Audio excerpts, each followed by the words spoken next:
Gemini Didici here from astrology.com.au. Thanks for joining me. Look at Mars here. This is the entry point into April 2019, and with Mars here in your sun sign, spending a little bit of time here, you are absolutely activated. You are hyped up and ready to rock and roll, if I could put it that way.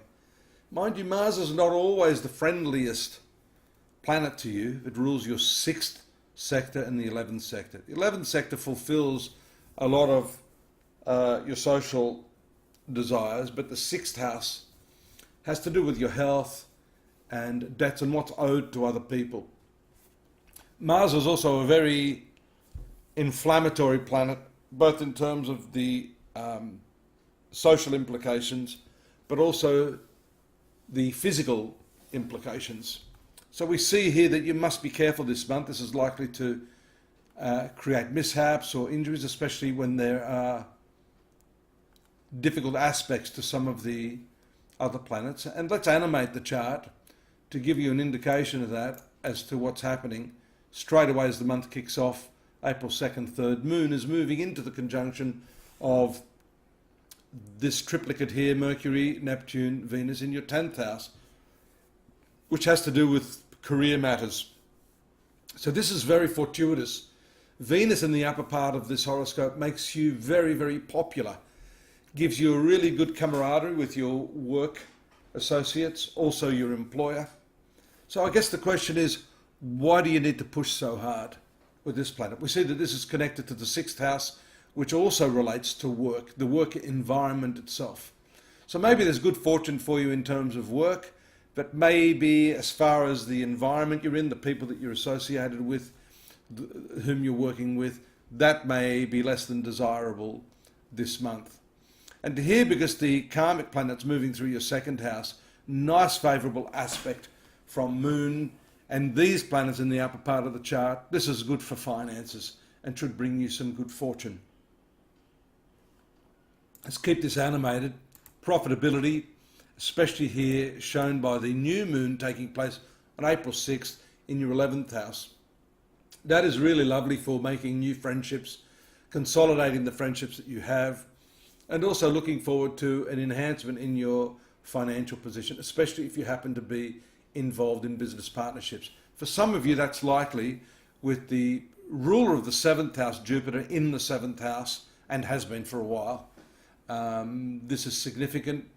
And we see also, the reason I say that is because of this nice aspect forming here to the ruler of the 7th house of partnerships from the new moon in your 11th house of profits. I don't want to get too technical, but I know some of you like that, so I'm trying to balance that. Unusual, sudden, abrupt, unexpected energies here. 12th house Uranus now moving in this spiritual part of your horoscope with the moon. 7th and 8th is a spiritual time. That may happen suddenly. You may just go, I'm out of the game. I just want some time out right now. And then this is the one I'm looking for, the conjunction to Mars here in your 1st house, opposite Jupiter. By the way, just getting back to this new moon, I forgot to mention, it is a cycle of commencing new friendships, new acquaintances. You will be introduced to new people throughout this period, no doubt, as this new moon ripens in its effects over the coming weeks and months. Finances, again, after the 12th, are shown there by the conjunction to this North Node. And then communications, which you'd think would be your strong point, are undone here by the square to Uranus in the 12th house. This may be a topic of spiritual discussion that doesn't sit well with others or doesn't sit well with you. This may also have to do with news or things you're hearing in the news that you're not comfortable with.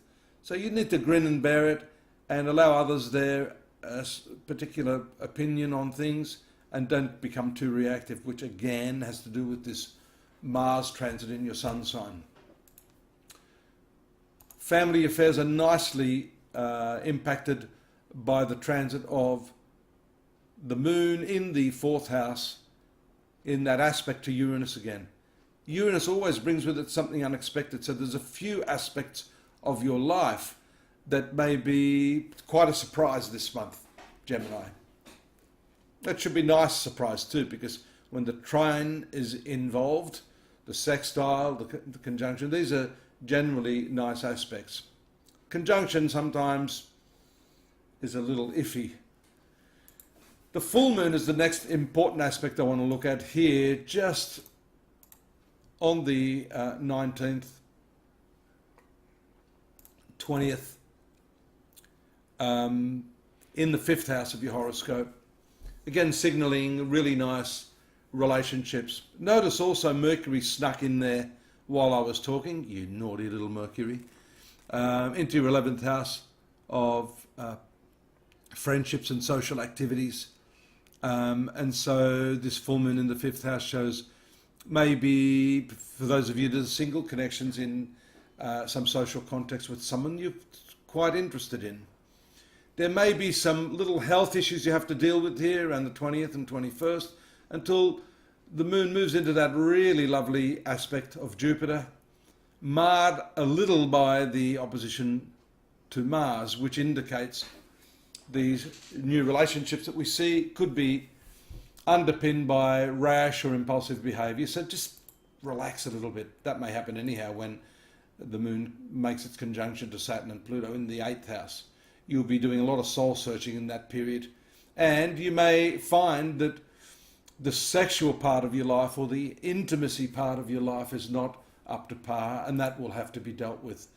Just towards the end of the month, the 9th house, which is travels, legal matters, come into the fore, and then a final transit back to where it began in the 10th house of profession, next to this very idealistic Neptune. So you will be in the last couple of days of the month trying to get your head around what it is you have on your wish list for your professional future. Pop into astrology.com.au. There's more on this. This is just the tip of the iceberg, Gemini. Have a look at your yearly reading now. It's always good to see that. Monthly reading in context. Contact me if you want a personal reading. I'm always there available to answer the odd question. If you want something more detailed, we can organise a face-to-face. I look forward to that. Till next month, take care. Bye-bye.